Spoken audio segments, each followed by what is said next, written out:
We're delighted to have Aram Harrow, who will moderate the panel, what quantum can offer to AI. And Aram is a professor of physics at MIT. He's the founder of the HHL algorithms for solving linear systems and quantum computing.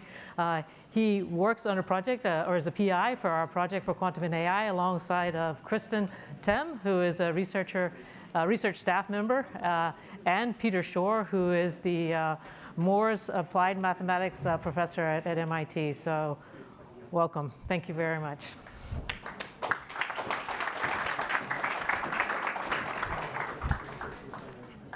Great. Thanks, Lisa, for the introduction and for putting this together. We're all excited about this panel. The idea is to have 3 quantum people and 1 machine learner. It's not fair. It's stacked from the beginning. Have a conversation about how these fields could work together. One of the last questions you got, which was not from us, was substantial computing power is needed, and we hope that quantum computing can be part of that answer. I hope too. Hopefully, so hopefully we'll get to some ideas for how that might work. And the way I thought we would do this, so I'm going to moderate and introduce the whole thing, and then maybe we'll have a little conversation between the 4 of us. And I want to leave a lot of time to open up to questions, because I think that many of you probably will have questions about how quantum computers work and what we can hope to get from them. So let me just begin by saying very briefly, if you don't know, if you haven't heard of quantum computers, or if you've probably heard of them. Yeah, here's so I put up a few equations that might be useful. They're pretty self-explanatory, but the idea, the way I like to put it, is I would not explain the power of quantum computing in terms of entanglement, although I think it's a necessary part. But I would say it changes. Quantum mechanics can be thought of as a generalization of probability theory. So if you have a classical computer with n bits, that's got 2 to the n configurations, and we know already it's useful to randomize things on classical computers. We've both empirically and theoretically, there's a lot of evidence that randomness helps. And you could think of it as you've expanded the state space. Instead of just having 2 to the n possibilities, a probability distribution is a vector of length 2 to the n of real numbers that are non-negative and add up to 1. And what a quantum computer does, and sorry, this lets you explore very large state spaces. So if you want to do high-dimensional integration, you're adding up an exponential number of points. It would be foolish just to add them up one by one. You're better off sampling, which really means relying on a probability distribution to explore this exponentially large space. We kind of take that for granted, that this has sort of been, we've learned it so well that we forget that there was that this is actually an advantage to use randomness. What quantum does, it says, if you have n qubits, instead of 2 to the n probabilities, you have 2 to the n amplitudes. And these are like probabilities, and they're normalized, but they're normalized in the 2 norm. So they're complex numbers, and the sum of their absolute values squared adds up to 1. In fact, their complex doesn't really matter. If it was just positive and negative real, you'd already get the idea.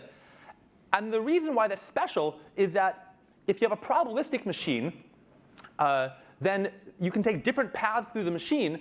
And if there are many ways of getting to a particular outcome, you just add up all the probabilities that reach that outcome. On a quantum computer, it's the same thing. You add up the amplitudes that reach an outcome. But now, if let's say some of these amplitudes are positive and some are negative, they can cancel out. And so you have an interference phenomenon like you do with waves. With these lights, I can only see the first 2 rows. So I hope you're getting this. They interfere like waves. So when waves interfere, they can interfere constructively or destructively. If they're in phase, let's say they're both positive or both negative, that's constructive. If they're out of phase, the opposite sign, they cancel out. And that's just a richer set of phenomena than you get just by things that add. Right? So light interferes, paint just adds, the colors just add. And so that's sort of the difference between quantum and classical computing, is this richer set of possibilities. And in some cases, we know how to do really exciting things with this. Peter Shor found an exponential speed up for factoring, for example, that could have a lot of important implications for cryptography. There's also less than exponential, but still big speed ups for things like unstructured search. So if I have a function that has n possible inputs, and I want to find which input gives me the maximum, and I have no I can't use gradient descent. Let's say that there's no useful structure to exploit. Then it sounds like I just need to evaluate it n times. On a quantum computer, I can evaluate it square root of n times. So those are the types of things where we know provably there's a speed up on a quantum computer. And now the question is, how do you use this power for machine learning? And we have a research project together that's investigating this. The title of this session had a question mark in it, which reflects the fact that we don't really know the answer. And I'm going to stop abusing my role as introducer, and I'll pass the torch to the others. The last thing to say is, I have a perspective on how I think machine learning people should think about the power of quantum computers. Because the quantum computers that we're going to have soon are going to be pretty small. And even in the long run, a qubit is probably going to be more expensive than a bit. So we're going to have trillions of bits just on your laptop, and maybe millions of qubits. That'd be an ambitious thing to have. And so what can you do with something that is much smaller than your existing computer, but has much greater capabilities? Now, one challenge is that we don't exactly know all the algorithms that we get speedups for on a quantum computer. I gave you a few examples. There are more. In some cases, we know you can't get a speedup. In some cases, we know you can. But I think it's possible to leave that to the side for the moment. So suppose you have a 1,000-qubit device. And you know it can only run 100,000 operations. So for a classical computer, that would be very pathetic if you had that. But these 100,000 operations are extremely powerful, right? Each one can process the data in ways that would not be that go far beyond what a classical computer could do, maybe even exponentially faster. But it's still not very much data. Already that tells you something useful. That sounds like you might want to apply it to a problem like cryptography, where you have a small little secret key, and you want to extract, you want to break the code. Or maybe something like quantum simulation, which we know has exponential difficulty. Classical computers have exponential difficulty to do. It doesn't seem like something you might apply to classifying 1 billion images, because the quantum computer just can't store that much data. And it doesn't even have time to have it stream through the quantum computer. So I think already this tells you something, as if you're a machine learning researcher and you want to say, what problem might I use a quantum computer for? Already it steers you in the direction of, what is a problem that doesn't involve very much data, but is very hard? So it has a small input size, and yet there's some extremely difficult computation to do. Just because, and then that, I think, is the opening of a conversation. So once you have such a problem, then quantum computing researchers can say, well, here's what we know about how to solve it. Here's, we can try and come up with new ideas to improve it. But I think that is a good starting point. OK, so with that in mind, maybe we can ask Yoshua, what problems can you think of that would be important to machine learning? Not very much data, less data than a baby gets. So I haven't thought about this a lot. Yeah. So it's going to be very naive, probably. Yeah. OK, so 2 things I've thought about while you were talking. One was planning. Yeah. Because you don't need a lot of data to start with, right? And you only need to have one answer that depends on the result of all those paths being somehow combined. So I don't know if this is an avenue that people have been thinking about. It's like the search problem, but you don't want to consider the paths independently like you would for searching a key, right? There's lots of paths that join back in the future, and you want the sort of a function of all the paths together, right? So it sounds like maybe it could fit. And the other thing I was thinking about is a bit more crazy. So I think of a quantum computer as a machine that does computation that would be very difficult to approximate with a classical computer, right? So there's an analog on which I've worked, which is a deep net does computation that a shallow net cannot imitate easily, right? So it happens in the case of the deep net that there are functions that can be represented by a deep net, which are really useful.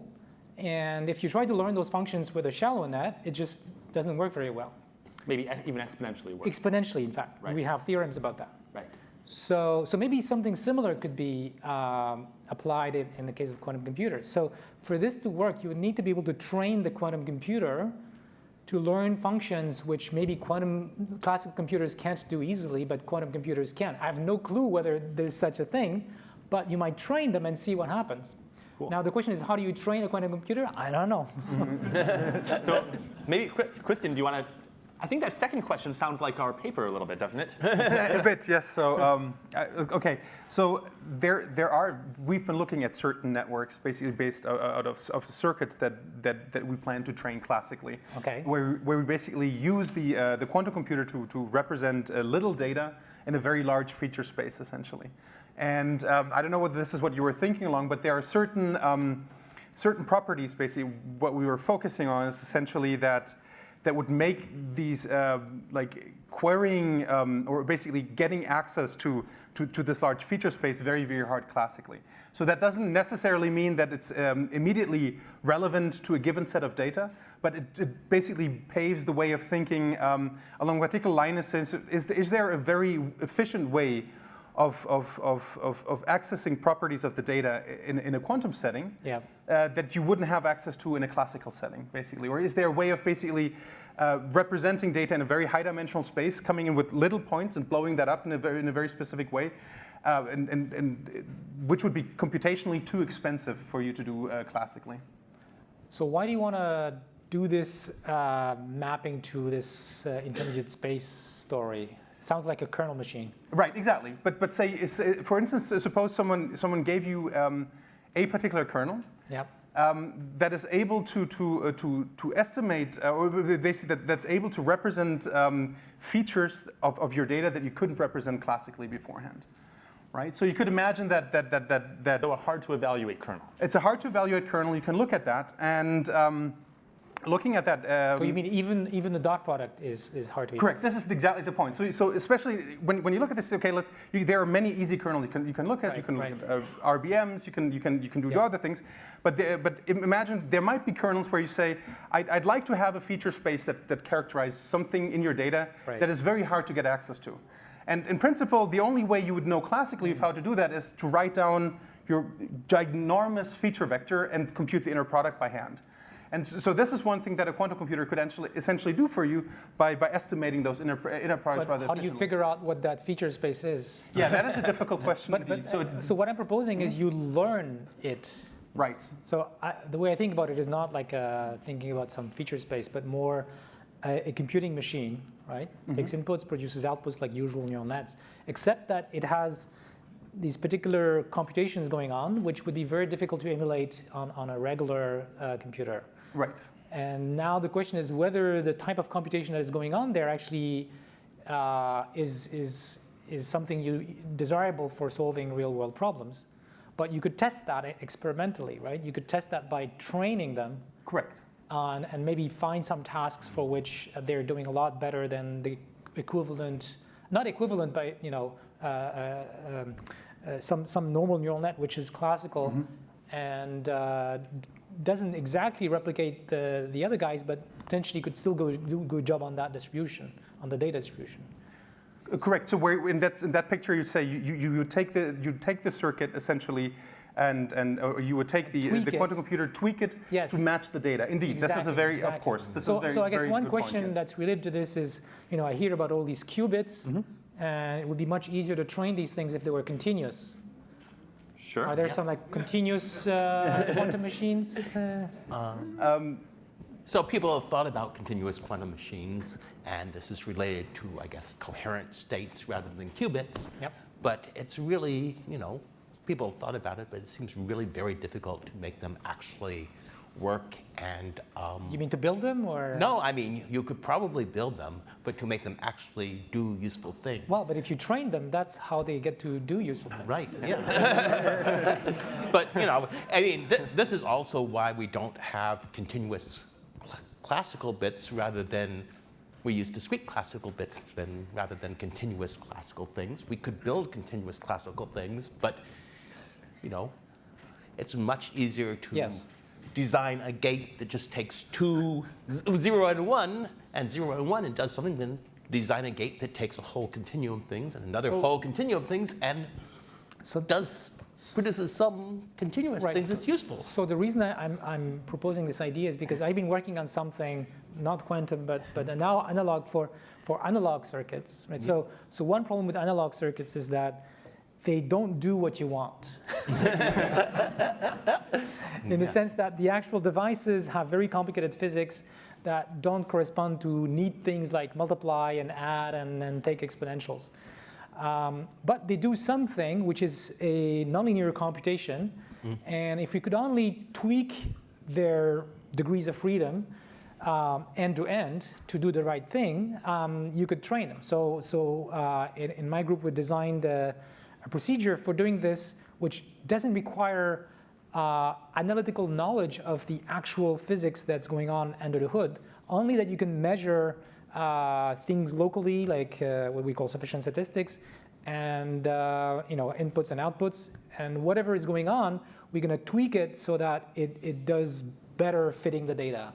And so maybe something like this could be done for quantum circuits, but they would have to be continuous. So there's an interesting reason in terms of continuous variables in quantum computing. There's a particular reason, as Peter said, why like practically also why people like discrete structures in quantum computing. Also for regular circuits. And that is, quantum systems are very noisy inherently. Yes. And if also they're regular discrete, circuits. yes, and you really notice in quantum systems, right? No, I don't know. And the way you fix this is by a procedure called quantum error correction. Yes. And they So quantum error I correction. wouldn't try to fix it. That's the thing, right? You guys in the discrete world are always trying to fix the problem by these some error correcting schemes. Whereas if you think in a machine learning way, you think, no, I'm not going to fix to have each piece do this idealized computation. I just want the overall circuit to do the right thing, and how can I tweak the different parts just a little bit so that it does? Actually, there is something No, go ahead. Go ahead. Sorry. Well, there's something that people have been looking at. So there's been a big focus as quantum computers start to be built. We might have an algorithm paper that takes 1 million qubits, but we want to say, what can you do with the 50 that we have here today, or the 20 or 100 or whatever? And one thing that a lot of people are looking at are called variational quantum algorithms. Okay, what is that? So what this means is basically you have a bunch of knobs that you turn to design your quantum algorithm. So the algorithm, Sounds good. Yeah. So the algorithm might be shine a laser at this ion for time t1, then shine a laser at that ion for time t2, and then adjust the frequency to an angle, omega 1. And all these things, t1, t2, omega 1, are parameters. Yes. And so you run your quantum circuit, you see how well it does on your objective function, and then you take a derivative. Maybe you do, or you have an outer loop. You do gradient descent, or stochastic gradient descent, or I'll probably stop talking about the options here. It's not a trivial part of the question to get these gradients, but go on. Not at all. No. And the advantage of that is it may achieve some of what you want, which is if the quantum computer is imperfect, and you're just doing your gradients based on the observed behavior, then to some extent what you're doing is you're training for that particular machine and for all of its imperfections. Right. So there may some of that we may have stumbled into something like that in our goals to find something for near-term computers. Yeah. So near-term computers are going to be very noisy, or at least quite noisy, and if you want to do all the machinery of error correction, instead of having 50 qubits, maybe for 50 real qubits, you need 1,000.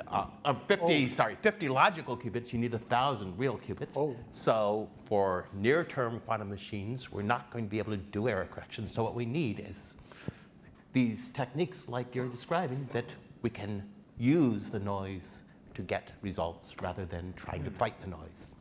That sounds interesting. Yeah. So actually, I'll say one thing about your first proposal of planning as well. Right. So there is I mentioned that there's a square root speedup for unstructured search. This is one of the first algorithms that got people excited about, along with Peter's factoring algorithm, got people excited about the power of quantum computing. And since then, people have found quadratic speedups for many, many problems with little to no structure. And one of them, so you could think of unstructured search as taking the OR of n variables. right? Is there a target in any one of these n locations? You could also do an and/or tree.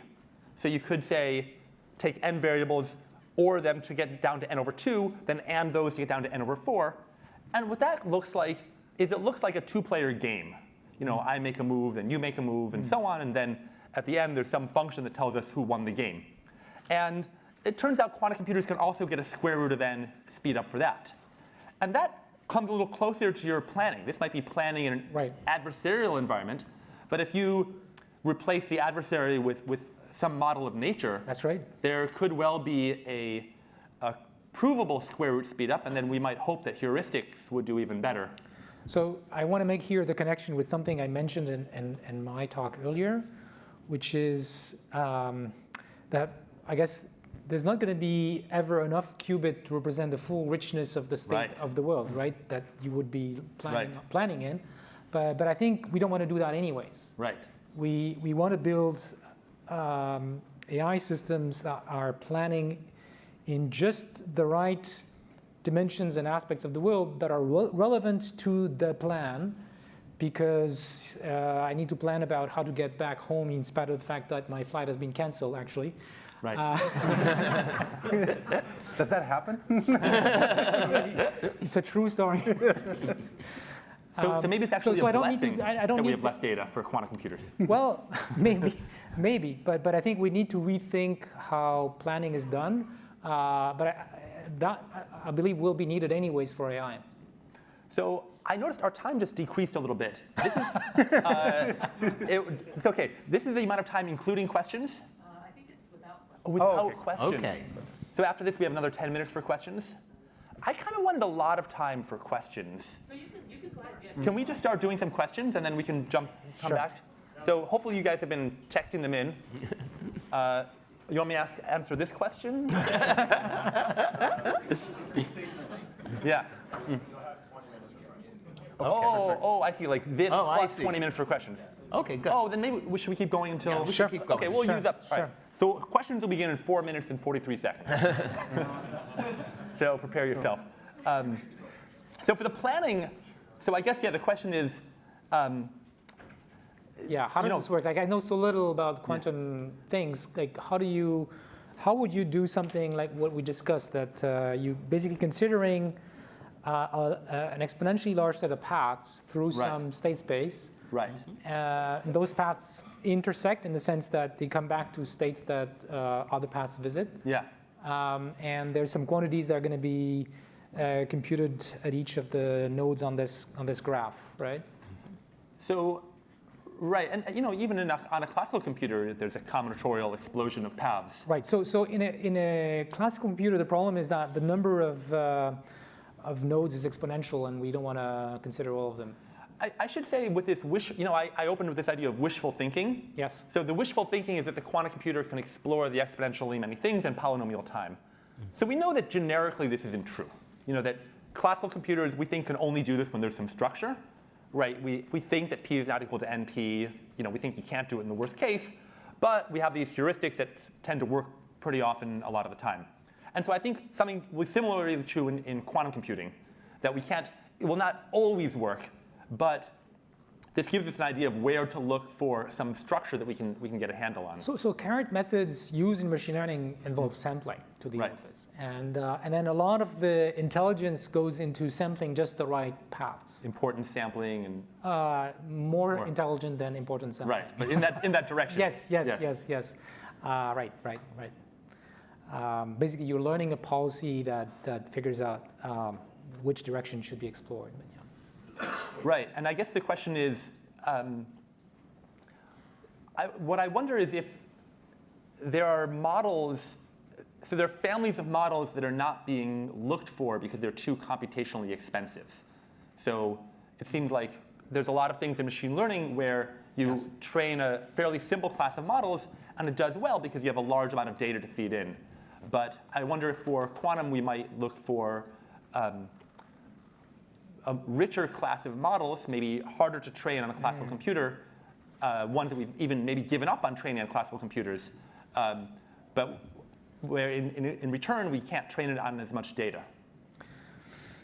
Right. So the only way I could see that this would work is that the quantum computer is not used for doing the whole training. It's only used for one particular computation, which maybe happens on a per example or per mini batch. Right. So that's the advantage of planning. Like you actually need to plan at each time step. Right.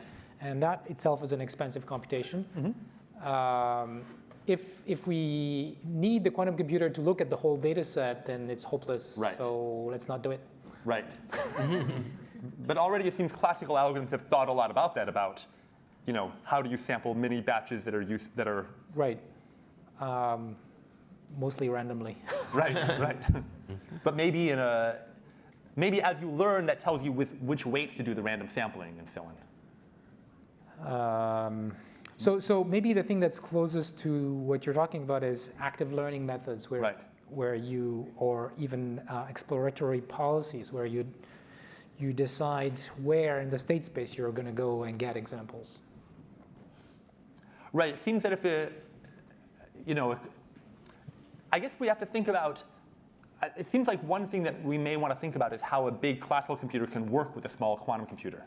So if the big classical computer is the custodian of a large amount of data, maybe it can interpret the outputs of a quantum computer as saying, oh, this is the type of data which I need to next feed into the quantum computer to train it. Well, I mean, the other option is to combine the classical part and the quantum part. So let's go back to the hypothesis, and I have no clue if it's true, that there are some computations that are useful and can be only done by a quantum computer efficiently. So maybe we could extend this hypothesis to there are some computations, some functions which have part of it, which is small, needs to be done by a quantum computer, and the rest could be done by classical. Right. And then if we did this thing where we could train end-to-end the quantum computer, we could also train the end-to-end with some other pieces that are classical, and then it might work even though you only have a very small quantum computer. Yeah, that would be good to look at. Yeah. All right. All right. We have questions. Oh, that's good. Yeah. What can AI do for quantum? Who wants to take that one on? So okay, I can. So there's various places where in the actual experiment, for instance, there are certain tasks where you have to discriminate when you measurement data, where you have to tune up gates in a particular way. And there are certain tasks that need to be automated. That is, for instance, a very good place for classical AI algorithm to help out what the quantum computing machine actually does. So for instance, you could use literally binary classifiers based on that use the measurement data that you get from a quantum circuit to predict whether the qubit state was in 0 or 1 when you measured it. You can come up with circuit optimizers that basically take in data from previous runs, from previous tune-ups, and basically go and only gradually tweak up the circuit in the next run, and the device in the next run. So there's a lot of use of classical AI techniques when you want to basically control a quantum experiment, and when you want to read out data from quantum experiments. So that's actually being done right now. So that's very useful. So is it mostly predicting a few real values, or are you into predicting more complicated distributions? So it varies. So there's multiple. I mean, there's multiple. So in the simplest case, it's just it's just plus or minus 1. Is it qubit 0? Is qubit 1? When it gets more intricate, it's basically that you have, and in these quantum devices, you have slightly noisy measurements. So although your quantum state was in a given state, and you measured the state collapsed, and you produce some outcomes for this, there's crosstalk and noise among different qubits, and it's really helpful in that setting to use classical AI techniques to basically filter the classical errors and the classical noise that you have by reading out the qubits in the end after the quantum computation has happened, to use machine learning techniques for that. So can you also use machine learning for error correction? For decoder, so people have thought about using machine learning for coming up with decoders for error correction, indeed. So that you think, so if you go back to the quantum coding setting, that there are certain tasks. It works in a particular way where you measure certain syndromes, And then basically, there's ways of using machine learning techniques to learn decoders in a way. That is also work that has. And how do you get the ground truth for? So the way you do this, the way you would do this in that setting is basically you prepare particular logical states and you know what you want to get out in some case, and then train your decoder in that setting. Yes, indeed.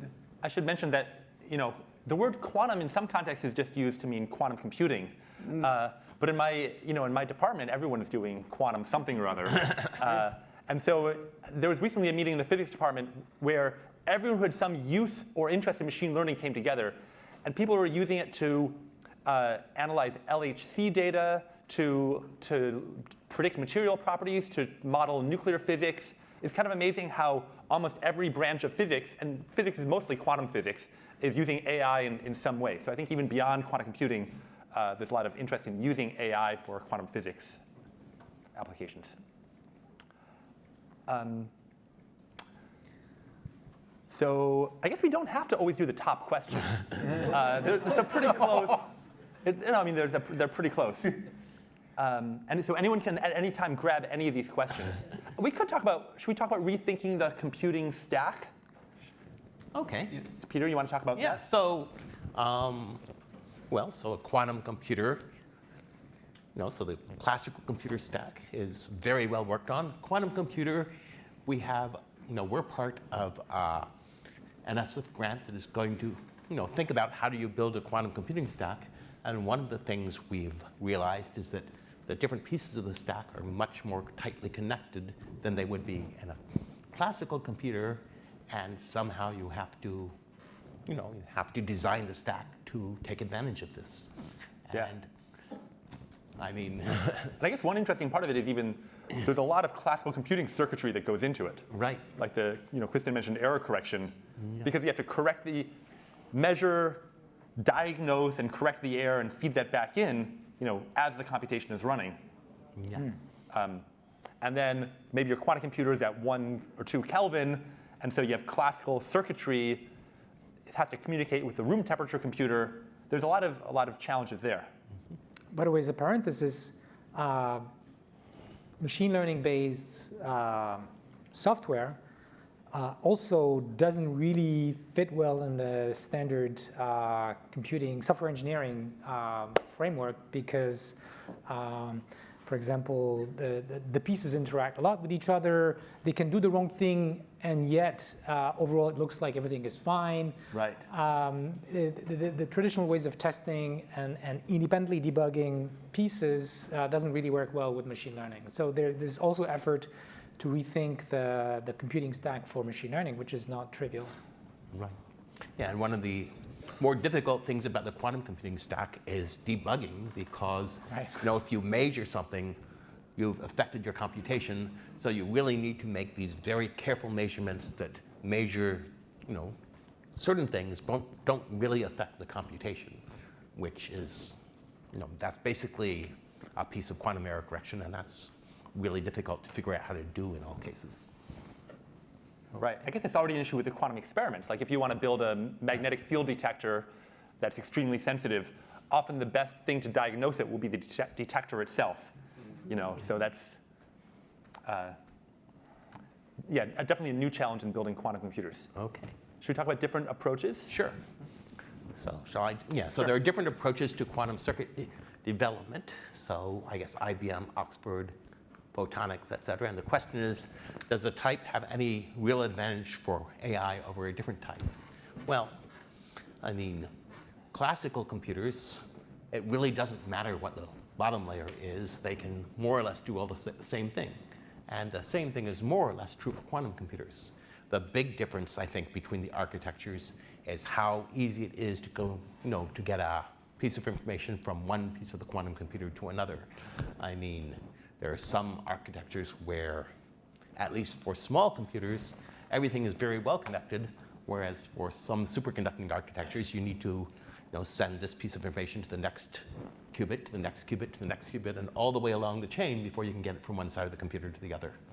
And these are going to have a big effect on which algorithms are best for this structure. I'm not sure which I'm not sure how that's going to interact with AI.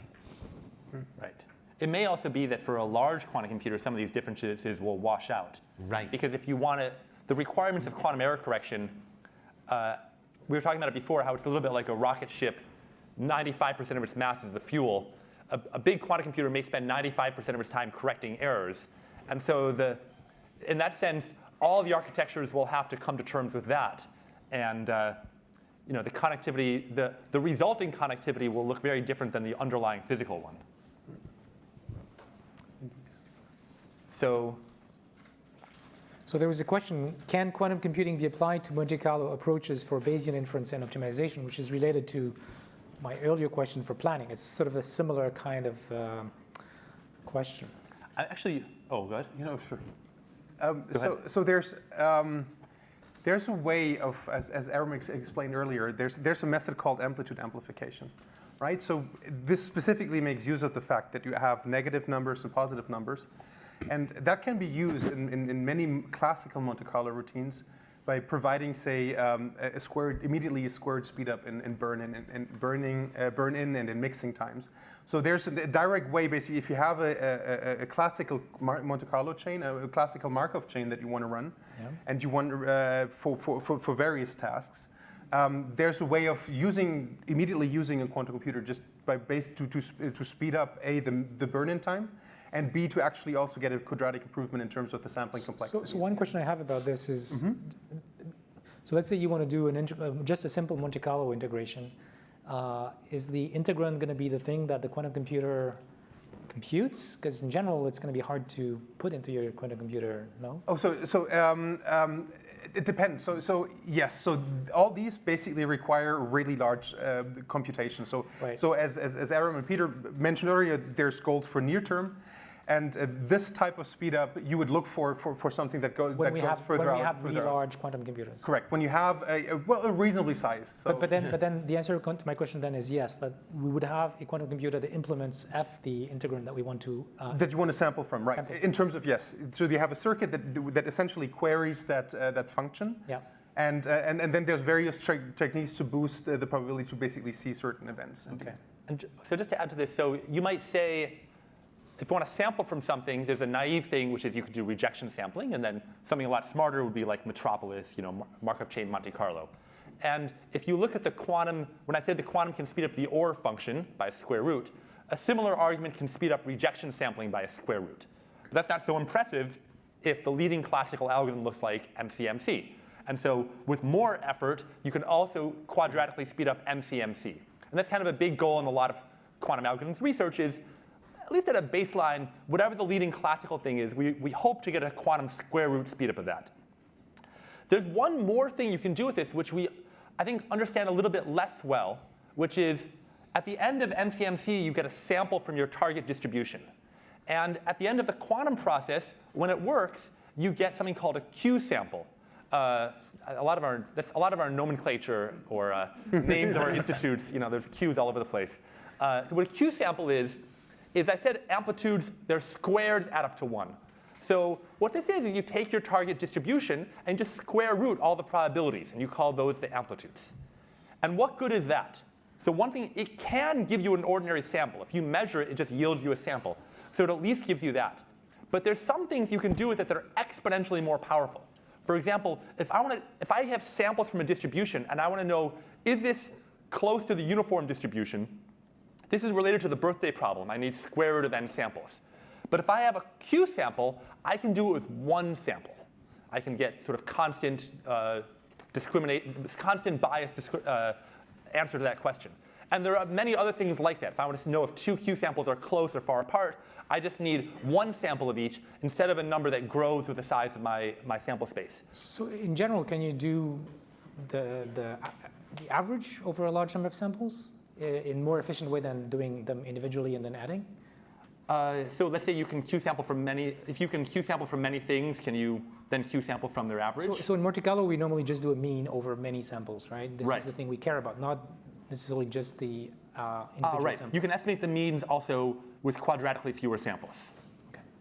So there are, and I think this type of thing we have not people have laid the foundations for this, like showing you can do these sort of building blocks, but I don't think we've used them yet, and people have not yet quite figured out how to use these building blocks. So that would be, I think, really cool if we could connect those better to applications. We keep skipping this. Oh no, we answered the purple one. Should we answer the floating? I mean, the floating point, qubits can represent whatever you want. I mean, qubits can represent JPEG if you want. But the question is, can you have like just expensive. Can you have a continuous version of a qubit? Oh, so well, there are two ways of doing floating point. So one of them is if, let's say a floating point number on my classical computer is 64 bits. Yeah. I can allocate 64 qubits to that. Yeah. And then it could be in a superposition of different values. It's just probably not the best use of my qubits, but I certainly could do that. Then I guess we talked about this earlier, that there are these sort of quantum computers with continuous degrees of freedom. Error correcting them, as Peter said, is harder, not impossible. The Yale group with their superconducting qubits is really pushing hard in this direction. But what they're doing is sort of at the lowest level, they might be using continuous degrees of freedom with some error correction. They're using these to then encode logical qubits, which are then used in the calculation. I see. The issue is if you have, and here's the same for analog, if 0 and 1 are the only allowed values, if you find your computer says 0.98, you can push it back to 1. If any number between 0 and 1 is legal, and your computer is 0.57, how are you to know whether it should be 0.56 or 0.58? Well, you might have a prior. Right, but it's,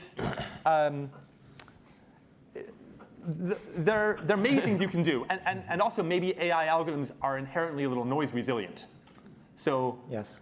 I'm not saying that there's a, maybe what I should say is, I'm not saying you can't use the floating point. I'm just saying we have not come up with good answers yet on how to use it. That's interesting, yeah. So shall I take this one? Sure. In July, an 18-year-old Yuan Tang proved that classical computers can solve the recommendation problem nearly as fast as quantum computers. Thoughts?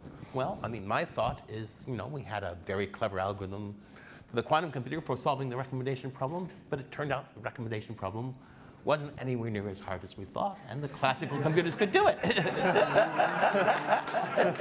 So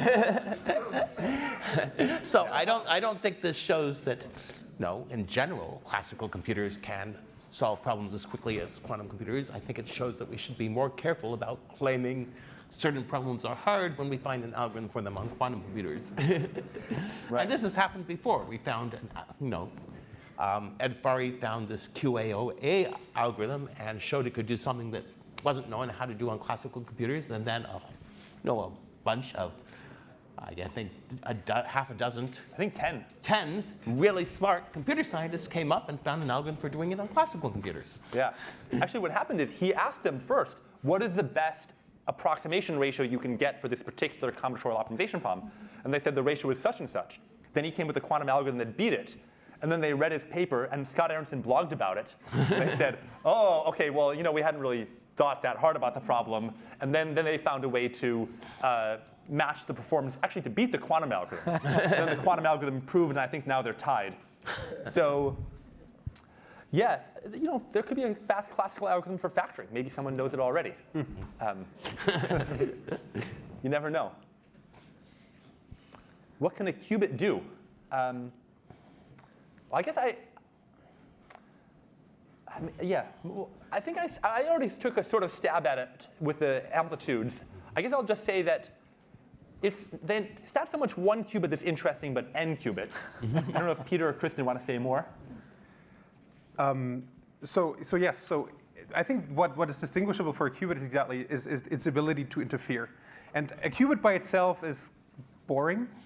Having n qubits gets really interesting because then you can start interfering more things. So that's why it comes. So exactly. So coming back to what Aram said, it's essentially the ability to have positive and negative amplitudes that interfere, cancel each other, and amplify certain things. For two bits, that's not very interesting. For n bits, that gives you 2 to the n numbers. You want to amplify something, then it becomes actually very interesting indeed. Quadratic optimization. So I think this maybe refers to the D-wave problem, or the problem that the D-wave machine solved, which is an NP-complete problem. It's just minimizing a quadratic function of n bits, which is NP-complete. And the answer is that we have heuristic algorithms for this. So we have two things. So first, we have a provable square root speedup over many classical algorithms, not just brute force search, but if you want to do like a tree search on a classical computer, backtracking tree search, you can square root that. And other classical algorithms we can do quadratically faster. Plus, we have heuristics like the adiabatic algorithm that appear qualitatively different than classical analogs like simulated annealing. So we would expect the instances on which they do well to be different, not necessarily a super or subset, than the ones on which classical do well. We don't think that they get an exponential speedup in every case, but they may get it in some cases. And I think, in part, this awaits smarter theorists. But I think it really, like with classical computers, it awaits empirical testing. Yeah. So I'll take the last one. When will quantum computing be able to break current cybersecurity encryption? So what we need for breaking RSA and some other things is a few thousand logical qubits.